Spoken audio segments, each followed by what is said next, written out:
En La Voz del Derecho presentamos Educación para la Vida en Familia. Asuntos de actualidad y trascendencia. Los temas sensibles que relacionan a las personas en la conformación de la más importante empresa del ser humano, la familia. Dirección y realización del abogado y académico Carlos Fradique Méndez. Bienvenidos a Educación para la Vida en Familia.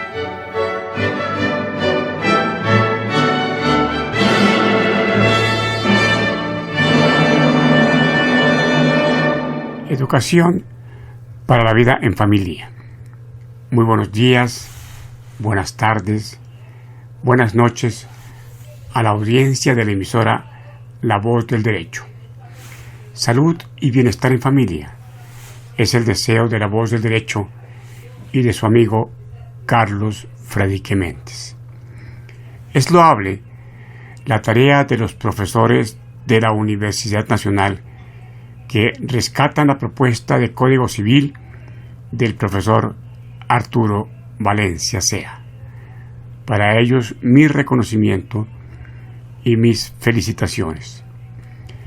En esta reflexión me refiero al tema de la familia en su dimensión amplia y lo hago en términos generales y solo a algunos aspectos que considero de especial relevancia. Lo primero que noto es que si hay jurisdicción de familia, jueces y funcionarios administrativos encargados de garantizar los derechos y hacer cumplir los deberes en la familia, lo lógico es que haya un código de familia, una legislación especial de familia. Y anoto que hay también código de infancia y adolescencia. Lo segundo que noto es que las leyes de familia deben orientarse a la realización de la familia que la Constitución quiere. La Constitución de 1991 dispone que la familia es la institución o el núcleo fundamental de la sociedad. Y este mandato no es ajeno a los fines del Estado, especialmente al relacionado con el aseguramiento de la convivencia pacífica entre los ciudadanos. La Constitución dice que el Estado debe amparar la familia como institución básica de la sociedad e impone a las distintas ramas del poder público la obligación de realizar todo lo que esté a su alcance para que la familia permanezca unida, fuerte, pacífica, porque si el Estado es una suma de familias, en cuanto fallan las partes, necesariamente fallará el todo. Si fallan las familias, es muy probable que el Estado también falle y sea Colombia un Estado inviable. La Constitución quiere una familia que tenga origen en la voluntad libre, pero responsable de la pareja. Manifestada esa voluntad por medio de la ceremonia de matrimonio o de manera consensual en una decisión solidaria, autónoma y privada de los integrantes de la pareja. Esta segunda forma de constituir familia es la primera que hubo en la historia de la humanidad y es lo que llamo, sin ser original, matrimonio consensual. La Constitución quiere una familia en la que cada uno de sus integrantes, sin perder sus derechos, cumpla con las obligaciones que tiene frente a su compañero o compañera y, por sobre todo, frente a sus hijos. La Constitución entiende que la vida en pareja demanda una limitación a los derechos de cada uno de los integrantes de la familia, a cambio de su enriquecimiento afectivo, humano y societario. La Constitución quiere una familia que viva en permanente búsqueda de la paz, porque sabe que si no hay paz en las familias, no hay paz en las naciones, y sin paz no es posible rehacer el mundo, y mucho más este mundo conflictivo en el que todos los días escuchamos el nacimiento de una nueva guerra, de un nuevo conflicto, de una nueva situación que atenta contra la vida y los bienes de los ciudadanos. Por esta razón, se sanciona, no digamos que en forma demasiado leve, pero sí con una gran impunidad, toda forma de violencia, ya sea familiar, ya sea extrafamiliar, ya sea entre los miembros de la familia o desde afuera de la familia contra los miembros de la familia, porque la violencia destruye la armonía y la unidad de la familia. Y la legislación de familia no se puede circunscribir al matrimonio solemne, siendo la solemnidad la celebración del matrimonio teniendo como testigo a un cura, un pastor, un notario, un juez. Tampoco se puede circunscribir al divorcio, a la reclamación civil y penal del derecho a alimentos, a la lucha por la entrega de bienes como cuota de gananciales, a la reclamación sórdida de los bienes de la herencia, a la lucha por los mal llamados compañeros o compañeras permanentes para excluir a los viudos y viudas de sus derechos sucesorales y al disfrute de la pensión de jubilación que tenía el fallecido. En esta forma, las leyes de familia proponen pleitos por el dinero y de nada se ocupan por el bienestar personal de los integrantes de la familia. No menos importante es recordar que el derecho de familia, la legislación de familia, tiene relevancia en todas las áreas del conocimiento jurídico, en el campo civil, en el campo de la infancia y la adolescencia, en el campo penal, en el campo laboral, en el campo fiscal, en el campo inmobiliario, en el campo administrativo, en el campo internacional privado como público, en el campo gubernamental y otros más. Y siendo como es la familia la principal destinataria de lo dispuesto en la legislación en general, todas las ramas jurídicas enunciadas deben estar debidamente comunicadas entre sí, deben armonizar para lograr un verdadero tejido social que permita realizar las familias que la Constitución quiere. Esta semana leí una oferta de vivienda, derecho inmobiliario y derecho civil de amplio espectro, y proponían una vivienda de 3 alcobas, sala, comedor, baño, en 48 metros cuadrados. Y la sociedad y el Estado procuran que una familia tenga hijos desde adolescentes, a partir de los 14 años de edad. ¿Cómo puede una familia de padres y 3 hijos vivir decentemente en un apartamento de 48 metros cuadrados? Y por supuesto me dirán, se olvida de las familias que no tienen techo o de las familias que viven en casas de cartón. Y no me olvido, sino que creo que esa situación de infamia, de pobreza absoluta, no debería existir en un país llamado de Estado Social de Derecho.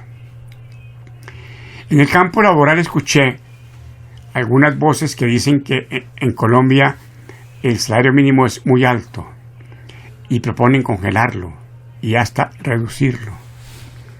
Y esas voces vienen de personas que tienen ingresos mensuales de hasta 48 salarios mínimos y pensiones muy superiores a sus aportes y al tiempo de trabajo, y que deben ser subsidiadas por estas personas de bajos recursos hasta en un 70%. El salario mínimo es para la familia. Es un tema de derecho laboral de familia al que no le hemos puesto suficiente atención. Y a la par con las normas legales están las personas que forman la familia, la sociedad que debe proteger la familia, los abogados que deben procurar la solución de los pleitos de familia y los funcionarios del Estado encargados de garantizar el restablecimiento de derechos, y el legislador que debe velar porque las leyes estén destinadas a la protección de la familia y no para que sean semilleros de pleitos. Quedan preguntas frente a la idea que se tiene de que los mejores abogados de familia son los duros, que arrasan con la contraparte, que la dejan en la ruina, que son verdaderos compradores y formadores de testigos falsos, y con funcionarios como los de algunas comisarías de familia, en donde las víctimas de violencia intrafamiliar son revictimizadas, ofendidas y descalificadas como seres humanos. Es necesario y urgente que se reglamente la clase de educación para la vida en familia y se cree el Ministerio de la Familia. La primera, con temas transversales que formen cultura de alta estima para lograr excelencia, por lo menos en psicología familiar, relaciones humanas, derecho de familia, medicina familiar, educación para la vida sexual, economía doméstica. Y el segundo, para que haya un organismo que coordine de manera ordenada las políticas de familia, sociedad y gobierno que permitan que tengamos la familia o las familias que la Constitución quiere. Las leyes de familia, el ordenamiento de familia, deben ser suficientemente explicadas a los ciudadanos en general para que conozcan sus deberes y sus derechos y los cumplan para lograr el ideal de familia o de familias que la Constitución quiere. Vuelvo al proyecto de Código Civil. El libro quinto está dedicado a la familia y el sexto a las sucesiones. En el libro primero, al definir persona, se abre una opción para esquivar el cumplimiento de la progenitura responsable. La Constitución ordenó que el Congreso, a través de leyes, reglamente la progenitura responsable. Existen leyes, no las tenemos suficientemente ordenadas y conocidas, pero es importante que se cree conciencia de que hoy en día los progenitores, hombre y mujer, deben responder por la permanencia de la familia, la unidad de la familia, el respeto a la familia, el crecimiento integral y positivo de los hijos. La familia es parte del derecho integral, es para los civiles, para los ciudadanos, para que los ciudadanos vivan con una verdadera civilización, vivan civilizados. Su manifestación de civilidad, de ser cívicos, de respetar los derechos de los demás, de entender que cada derecho tiene un límite y cada derecho tiene como corresponsabilidad un deber. Esas relaciones de familia tienen un tinte maravilloso de amor, de pasión, y de los integrantes de la familia como personas que sienten afecto, devoción cariño por las demás personas de la familia. El régimen de familia se trata como un apéndice del derecho de contratos y de bienes. Creo que debe ser al contrario. Primero la familia y luego la actividad comercial de los integrantes de la familia. Y es porque en el transcurrir de la vida de la Tierra, de la vida del universo, primero fue la familia, primero fue el hombre, primero fue la mujer, primero fue la pareja y después el comportamiento de ellos con el transcurrir del tiempo fue generando esas relaciones comerciales que hoy hacen parte del derecho civil económico. Recordemos que un país es lo que son sus familias y sus maestros. Los maestros que son como los segundos padres. La Constitución colombiana hace énfasis en la familia como célula fundamental, como núcleo fundamental de la sociedad. Pero ese tema no lo hemos tomado a pecho. No le hemos puesto la suficiente atención. No lo hemos tratado con el respeto social que la materia exige.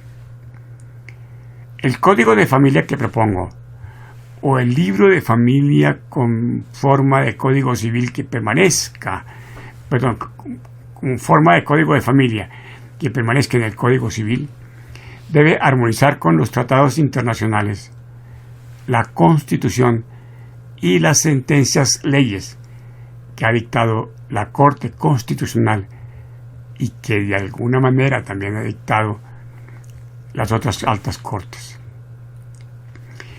Y es oportuno en este momento hacer un llamado a la Corte Constitucional y a las demás cortes para que al decidir temas de familia tengan en mira el ideal de familia que la Constitución quiere. He revisado muchas sentencias dictadas por los altos tribunales y en ninguno, lo digo con un poco de tristeza, he encontrado referencia a los antecedentes de las normas de familia constitucionales, antecedentes que se encuentran y que los hemos leído y los hemos recordado en los anales de la Asamblea Nacional Constituyente del año de 1991. Y debo armonizar, o esas normas deben armonizar con las demás normas de familia que hacen parte del derecho penal, derecho laboral, derecho fiscal, derecho inmobiliario, derecho civil. Un referente para conocer las normas que están vigentes con sus correspondientes explicaciones y adiciones jurisprudenciales es la codificación que hace Legis S.A. Es un buen punto de referencia, es un buen punto de partida para lograr la mejor actualización de las leyes de familia que en este momento existen en Colombia. Y este aspecto retomo más bien algunas ideas sobre la necesidad de armonizar las leyes y la jurisprudencia que hoy están dispersas, ordenarlas, darles estructura de código, hacer como una especie de remodelación, de actualización de esas normas y leyes sin perder la estructura que la Constitución señala para lograr el ideal de familia o de familias que la Constitución quiere. Imaginémonos cómo se puede modernizar, cómo se puede remodelar una vivienda para que nos quede conforme a las tecnologías de la nueva época, sin que se pierda ni su lugar de ubicación, ni se pierda su esencia. Asimismo podemos hacer con el Código Civil en la parte de derecho de familia. Hago referencia a temas básicos de lo que puede ser el Código de Familia y cómo se trata en el libro quinto en la propuesta del Código Civil. Pero insisto en que lo más indicado es que sea un código aparte o que ese libro tenga la verdadera forma, el verdadero cuerpo de un Código Civil. Asumo que el Código de la Infancia y de la Adolescencia, el régimen del Estado Civil, las normas sobre violencia intrafamiliar y otras especialidades siguen vigentes como legislación complementaria de lo que puede ser el Código de Familia o la legislación de familia. Veamos, los esponsales perdieron vigencia hace muchos años. Lo que llamaban pedida de mano es de hace 50 años. Pedir la mano hoy es casi risible. Se debe dejar claro que en Colombia el matrimonio es monógamo y que las demás relaciones paralelas no deben tener efectos, porque entonces estaríamos, o se está más bien, rindiendo un homenaje, una protección especial a la bigamia. Para que no haya bigamia civil, como se reconoce ahora, para que no haya lo que llaman el poliamor, para que en Colombia no se proteja sin fundamento legal la bigamia y hasta la trigamia, es importante definir estos aspectos relacionados con la no yuxtaposición de relaciones afectivas, de relaciones de matrimonio. Y no hago, el tiempo es relativamente corto, no hago referencia a la preservación de valores morales, de valores de respeto a las personas, a la familia y a la sociedad, que son tan importantes, absolutamente importantes y que no se pueden desconocer en una relación de familia. En Colombia solo debe tener efectos civiles el matrimonio civil. Así debe constar en la Constitución. Hay que hacer una reforma en la Constitución. Los matrimonios religiosos o de otro orden solo deben tener efectos de conciencia.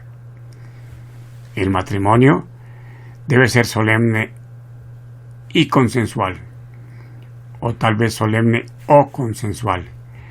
Llamar unión marital de hecho a lo que es unión matrimonial de derecho por el mero consentimiento de las personas, llamar a esta unión matrimonial consensual, llamarla unión marital de hecho, es un despropósito. Se debe partir de que la pareja comience su vida mediante régimen de separación de bienes y dar la opción a la pareja de elegir otro régimen, comunidad de bienes total o comunidad de bienes parcial. Si es el régimen de sociedad conyugal, que sea verdadera sociedad. Eso de que la sociedad nace para morirse y que cada socio puede hacer lo que quiera con sus bienes es un grave desacierto.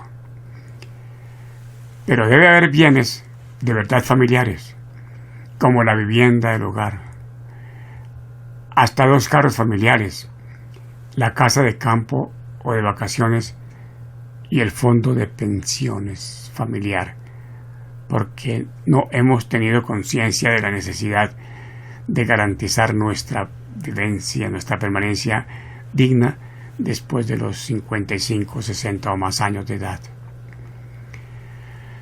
Y esa vivienda familiar debe permanecer para quien se quede con los hijos, y los hijos tienen derecho a permanecer con ellos hasta los 25 años si están estudiando. Si no están estudiando, no tendrían ese derecho. Y, por supuesto, que si hay terminación de la unión, de la convivencia, esos bienes deben seguir en beneficio de quien asuma la convivencia con los hijos. Si hay sociedad conyugal, deben aceptarse los pasivos y deben ordenarse de plano la consignación de los frutos y rentas, consignarse en una cuenta especial para la sucesión o para la sociedad patrimonial en liquidación, descontando el valor real de administración y de mantenimiento de esos bienes. Los artículos 1323, 1395, 1396 del actual Código Civil, relativos a los frutos de los bienes de la masa sucesoral, son de adorno. Lo mismo los relacionados con la pérdida de bienes por desidia de los que las administran o las tienen en su poder. Los procesos de sucesión no deben durar más de 2 o 3 años, y quien tenga los bienes herenciales debe responder por su conservación y sus frutos con una administración con la mayor diligencia. Hoy toman los bienes, los desaparecen y no pasa nada. Los jueces dicen que eso tiene que reclamarse en un proceso aparte, en un país en los que un proceso ordinario, por ser justamente ordinario, dura 5, 10, 15 o 20 años. Es una desprotección total del patrimonio de la familia. Pero además, para que no dure tanto tiempo la sucesión, me parece que sería bueno una reforma fiscal con el fin de que los bienes pro indiviso en una sucesión transcurridos 2 o 3 años en división deben comenzar a pagar un impuesto fiscal un poco más alto que los demás bienes. El matrimonio, la vida en pareja si se quiere, debe ser respetada como un acuerdo de voluntades y no se puede terminar solo por el querer de una persona que resolvió manifestar su desdén por su familia. Solo un ejemplo. Si uno de los integrantes de la pareja le causa la muerte al otro, por la muerte del o de la cónyuge o integrante de la pareja, se disuelve la sociedad patrimonial y hay que liquidarla. El homicida tiene derecho a reclamar la mitad de esos bienes. Este derecho es atropello a la familia y por sobre todo a la familia de la persona fallecida y a la persona fallecida. Para que no siga vigente la bigamia, debe regularse el matrimonio consensual. Quienes vivan en pareja y pretendan derechos deben estar casados. Y ese matrimonio consensual es muy fácil de llevarlo a categoría de unión legal. Simplemente se presentan las personas, van a la notaría, manifiestan que están viviendo juntos, hacen un acta elemental que no debe valer nada, y con esa acta se levanta el registro civil de matrimonio consensual, por supuesto que sin que entre esa pareja exista un impedimento de aquellos que les pueden impedir, valga la redundancia, de celebrar un matrimonio solemne. El tema de las pensiones de los militares y policías y semejantes debe regularse. En estas pensiones se reconoce el subsidio familiar como factor salarial. Generalmente, la esposa es parte del equipaje del uniformado y no cotiza para pensión, y el pensionado tiene la opción de abandonarla y terminar su vida con una compañera joven quien aspira a pensionarse con tan solo 5 años de compañía. Puede sonar duro, pero 5 años como dama de compañía y con este trabajo para pensionarse no es de verdad un reconocimiento honesto de un derecho.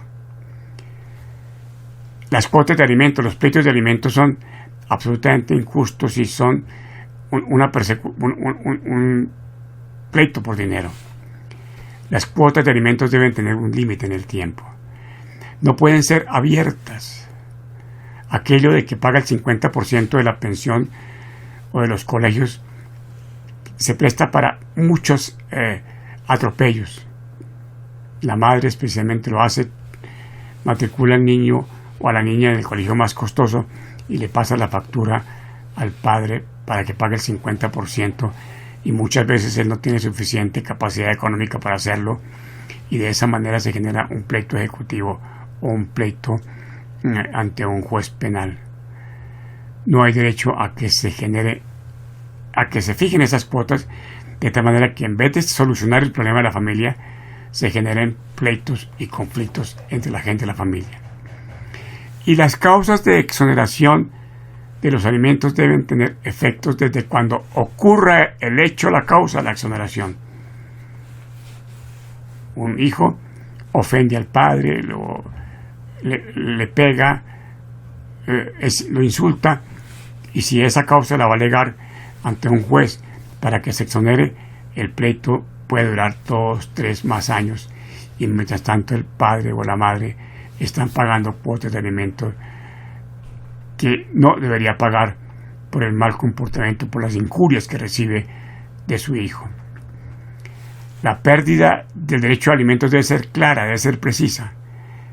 El tema que hoy está como incuria del siglo XIX, los jueces no han entendido que hay que entenderlo, que hay que estudiarlo conforme al concepto de incuria del siglo XXI, y por eso piden en algunos casos que se presente copia de la denuncia penal de condena por incuria, siendo que en la práctica es casi imposible satisfacer ese requisito de los jueces. El divorcio debe darse de pleno derecho por el solo hecho de no convivir sin causa justificada durante 2 años, pero sin perjuicio de los efectos patrimoniales y, por supuesto, de la garantía del cumplimiento de los deberes para con los hijos y de la obligación de indemnizar por la falta cometida. Bien que en el proyecto de Código Civil se establezca la obligación de indemnizar por romper el matrimonio, y romperlo por supuesto que por culpa. Es un buen tema para acordarlo en las capitulaciones matrimoniales, que debe ser un acuerdo muy amplio, no solamente qué bienes entran a la sociedad conyugal o qué bienes entran en un régimen societario, sino también las obligaciones, cómo se van a respetar las obligaciones personales durante el matrimonio, y eventualmente las indemnizaciones que se deban dar en el evento de que el matrimonio se rompa. La progenitura con efectos legales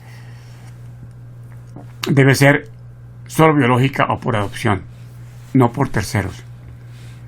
Autorizar la inseminación por terceros es una forma de proteger la infidelidad. Los hijos de crianza, es una creación jurisprudencial, pueden ser puerta para fraude, son generalmente puerta para fraude. Para eso está la adopción. Debe existir libertad de testar.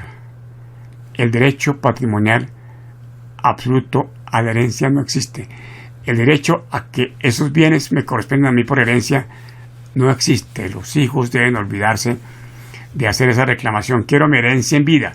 Eso no existe, ni puede existir. A los hijos lo que hay es que dejarles educación y buen ejemplo. La educación para la vida en familia debe ser obligatoria por parte de los progenitores por lo menos 1 año antes de la concepción, y luego esa educación corresponde a la familia, a la sociedad y al Estado. ¿Cómo no educar para formar la más importante empresa de la sociedad, la célula más importante de la sociedad, el núcleo más importante de la sociedad, que es la familia? Muchas gracias por su atención y gracias por sus comentarios y recomendaciones. Escucharon en La Voz del Derecho Educación para la Vida en Familia. Asuntos de actualidad y trascendencia. Los temas sensibles que relacionan a las personas en la conformación de la más importante empresa del ser humano, la familia. Dirección y realización del abogado y académico Carlos Fradique Méndez. Educación para la vida en familia. Hasta pronto.